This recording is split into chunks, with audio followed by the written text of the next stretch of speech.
اب اپڈیٹ کرتے ہیں اسپین سے ہمارے نمائندے ممتاز منیر سہوترا کی رپورٹ کے مطابق فری لنگر خانہ بارسلونا مولا مہدی علیہ السلام اور حضرت عیسیٰ علیہ السلام میں حضرت عیسیٰ علیہ السلام کی ولادت کے سلسلے میں تقریب منعقد کی گئی اور کیک کاٹا گیا۔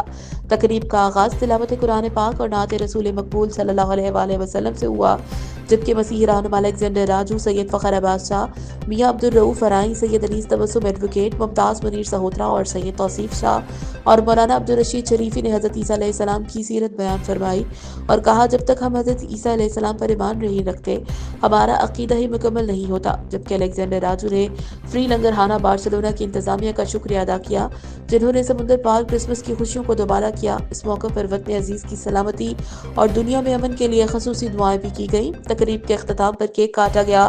تمام شرکاء نے ممتاز منیر سہوترا اور الیگزینڈر راجو کو کرسمس کی مبارکباد دی۔ تقریب میں شرکت کرنے والے احباب کی تواضع لذیذ کھانوں سے کی گئی۔